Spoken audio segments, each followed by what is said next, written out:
Hi, my name is Patricia. I'm 32 years old, a spirited and independent woman. Let me take you on the roller coaster ride that is my marriage to Austin. It's quite the saga, so buckle up. Austin and I, like any couple, have had our share of highs and lows. I love him deeply, but there has always been a shadow over our relationship. His mother, Martha, no matter how hard I tried, nothing I did seemed to satisfy her. At family gatherings, she'd critique my cooking as if she were a Michelin star chef, nitpicking everything from the flavor to the presentation. It didn't stop there. Martha had a way of belittling my accomplishments too. When I shared the exciting news of a promotion at work during a dinner party, she dismissed it with a casual remark about her friends' children achieving far greater things. Even our wedding day wasn't spared. She whispered her disapproval to anyone who'd listen, casting a shadow over what should have been one of the happiest days of my life.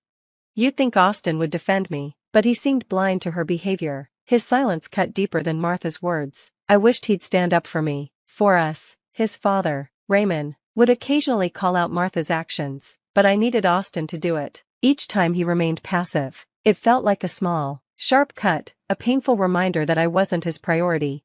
Over time, my frustration grew. It wasn't just about Martha's critiques. It was about Austin's inability, or unwillingness, to stand by my side. The tension reached a boiling point when Austin announced a sudden business trip to Florida, just days after returning from another one. Another trip? Really, Austin? I asked, bewildered. It's an important meeting. It can't wait, he replied, brushing off my concerns. Why Florida? And why now? Can't someone else handle it? His vague explanations only fueled my suspicions, but I didn't press the issue further. Instead, I tried to convince myself it was just business, though doubt lingered in my mind. As the trip progressed, things felt increasingly off. Austin insisted on audio calls instead of FaceTime, blaming poor hotel Wi-Fi. Babe, don't worry, he said, but his reassurances didn't sit right. Once, during a call, I heard a woman's voice in the background. When I asked about it, he brushed it off, claiming it was just hotel staff. The trust that anchored our relationship began to crack. Conversations grew shorter, and his excuses felt more implausible. By the fourth day, I couldn't ignore the gnawing feeling that something was wrong. I attempted to FaceTime him again, desperate for clarity. This time, when the call connected, it wasn't Austin who appeared on the screen, it was Martha. She was lounging in a beach chair, wearing sunglasses, looking utterly relaxed. Martha, what are you doing there? Where's Austin? I asked, my voice trembling with shock. With a smug smile, she replied, Oh, Patricia, dear, you didn't really think he was on a business trip, did you? Honestly, he didn't need to hide this from you, but I suppose it shows how pushy you can be. Her words hit me like a slap. Austin had lied to me, and there was his mother, basking in the sun, as if her betrayal was nothing. So, you're telling me you both planned a secret vacation without me? I demanded, anger bubbling up inside. Well, yes, she admitted nonchalantly, as if it were the most natural thing in the world. I pressed for answers, needing to understand. I wanted to visit my hometown, and I wanted to do it with my son. Is that really so wrong? Martha responded as though it were the most natural thing in the world, completely dismissing my feelings. Her nonchalant attitude toward their deceit was beyond frustrating. It felt like a betrayal. Why did you feel the need to keep this a secret? Why leave me out? I asked, my voice heavy with confusion and hurt.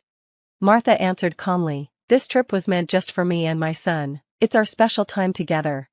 I couldn't hide my dismay. But I'm his wife, shouldn't I be included? This could have been an opportunity for us to work through things, and honestly, I could have used a break, too.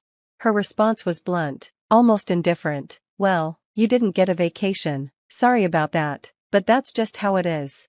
Her dismissive tone stung, but I tried to keep my composure, setting aside your attitude for a moment. I just want to make it clear, even if you planned this trip without me, I could have handled it if you'd been honest from the start. The secrecy isn't necessary. Martha, however, didn't hold back. We kept it a secret because we didn't want you to know. It wasn't about whether you'd mind or not. We just didn't want you to be a part of it. Your constant calls, though, made us tell you the truth. I was stunned. Are you serious? Martha, what has happened to you? She rolled her eyes, her tone dismissive. Oh, stop overreacting. You're blowing this out of proportion, as usual. I fought back the rising frustration. I'm not being dramatic. After all these years of dealing with your difficult attitude, I have every right to feel upset. Martha tried to downplay the situation. Oh, Patricia dear, sometimes it's better not to know everything your husband does. It was just a small getaway, a special moment for us. You wouldn't understand.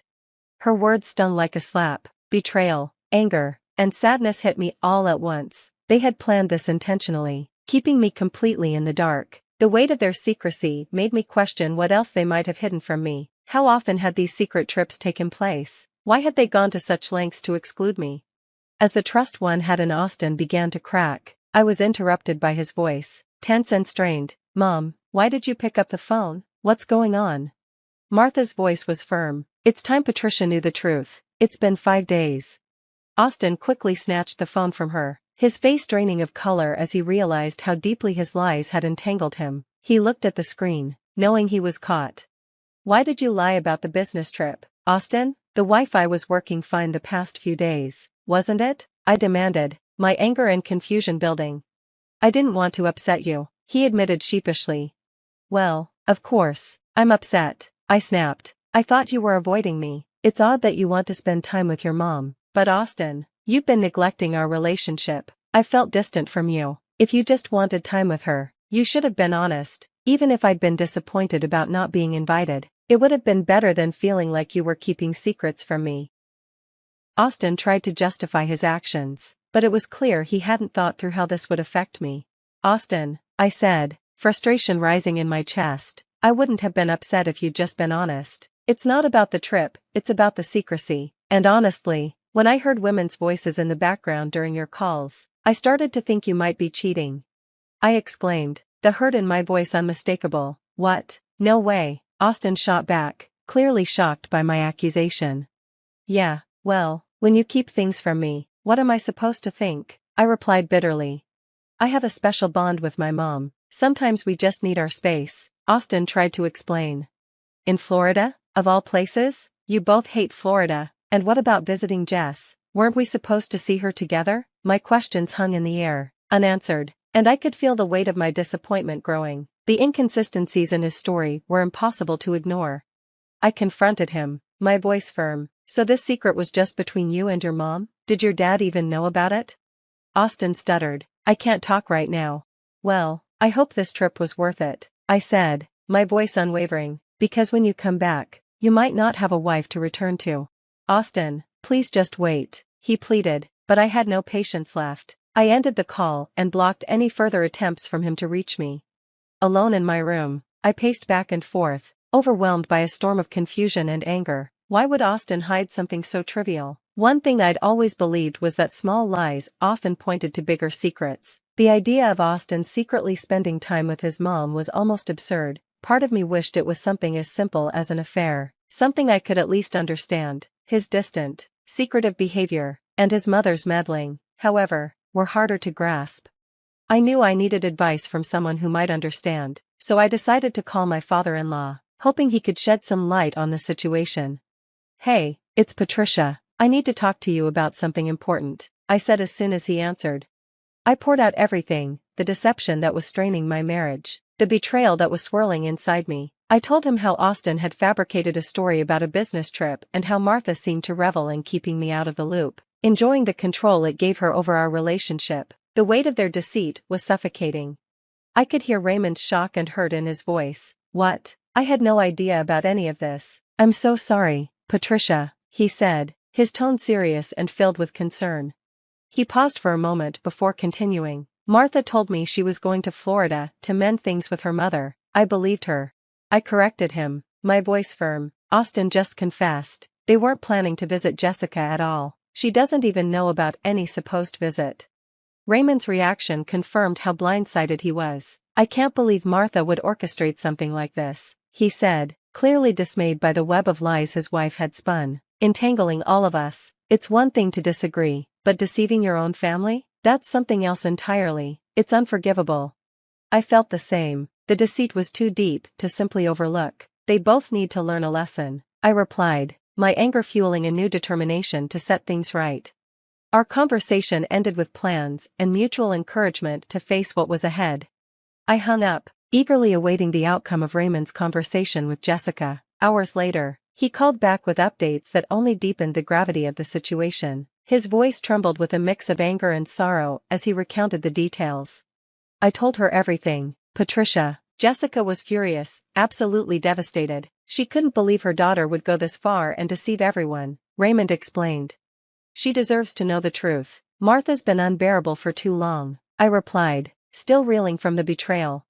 Well, Jessica's ready to take matters into her own hands. She's planning to give Martha a lesson she won't soon forget. She's fed up with Martha's antics and wants to show her what true rudeness looks like, Raymond continued. Curious about the deeper issues at play, I asked, what exactly is the issue between Martha and Jessica? Raymond sighed before responding, it's quite ironic, Patricia. Martha's always claimed that her mother was rude and cruel to her. They've had a rocky relationship ever since Martha ran away, and it's been toxic, with years of being in and out of contact. But after speaking with Jessica for the past hour, I'm beginning to think that Martha might have been the problem all along. He paused, reflecting on the broader implications. It's crazy. I've been married to Martha for all these years, and yet you've uncovered more about our family secrets in this short time than I ever did. I should have been more curious. The revelations were startling, casting new light on the family dynamics and hinting at deep-seated issues that had been simmering beneath the surface. I should have been more assertive, Raymond lamented. How could you have known? I reassured him. Don't be too hard on yourself. You were just trusting your wife, being a good husband, and you've stepped up more than Austin has. That counts for something. Thanks, Patricia. I appreciate everything. I'm glad I could help, though it's unfortunate it had to come to this. Yeah, I guess so, but I'm looking forward to seeing Jessica show them her true colors, Raymond responded, a mix of anticipation and relief in his voice. The next day, the fallout from our revelations began to unfold. Austin, failing to grasp the full seriousness of the situation, called me, clearly agitated. Patricia, what did you do? He demanded. What do you mean? I replied, trying to remain calm. Don't play dumb with me. Jessica is here, and nobody else knew we were in town except you. She said she came because she heard we were here. His frustration was palpable, and I could hear a commotion in the background, likely Jessica confronting Martha. I'm glad she knows the truth. Everyone deserves to. After all your sneaking around, I shot back. How could you do this, Patricia? I could hear Martha's voice now, angry and accusatory. You ungrateful little rat. How dare you expose us like this? I couldn't help but chuckle softly, though my laughter was tinged with bitterness. Before I could respond, another voice, stern and authoritative, cut in. Don't you dare speak to that young lady like that, Raymond interjected. I've had enough of your insolence. You've been telling everyone how rude and nasty I was to you, huh? When all I did was care for you and help you out of trouble. You were such a problem child, lying about everything and being nasty to everyone, and I see that lifestyle has followed you into adulthood. The argument escalated, and I heard the sound of something breaking, likely a glass or a vase. The intensity of the shouting made me slightly fearful, but I quickly realized this was the consequence of Austin's actions. He was an adult, responsible for his choices.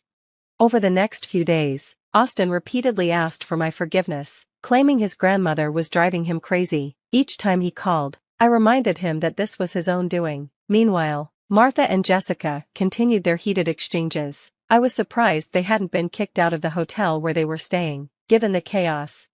As their 10-day trip neared its end, Austin revealed something even more shocking. Patricia, please, you need to talk to Jessica, he pleaded. I tried talking to Dad, but he's still upset with Mom and me. Slow down, what's going on? Weren't you two supposed to be coming back? I thought you learned your lesson, I asked, trying to keep up with the unfolding drama. Well, Jessica doesn't think, Austin started, hinting that the troubles were far from over. She intends to join us on the flight, hoping to follow us back and make sure my mother behaves like a dignified adult, rather than acting like an unruly teenager. Wow, that's quite the surprise, I replied, my voice dripping with sarcasm. Perhaps next time you'll advocate for what's right instead of participating in your mother's plots. I'll see you when you get back, I concluded, ending the call. Patricia, I'm sorry for everything. Haven't you punished us enough? Please, talk to Jessica and convince her not to come with us, Austin implored, his desperation evident. I don't think so, dear. It's not my place to stop her. She's quite formidable, I replied dismissively. How do you think that makes us feel? Austin pressed. Honestly, your feelings aren't my concern right now. You've misled me for far too long, and you never defended me when your mom mistreated me. Now you're just experiencing the consequences. Don't be upset with me. Have a safe trip, or at least as safe as it can be with those two together, I asserted firmly before ending the call. A sense of vindication enveloped me, realizing that I had finally confronted the persistent negativity in our lives. Jessica, our unexpected champion, had initiated her form of retribution, igniting a spark of anticipation within me. Now, I looked forward to their return, eager to hear the stories Jessica would undoubtedly have, imagining her making their flight a challenge. The taste of revenge was indeed delicious,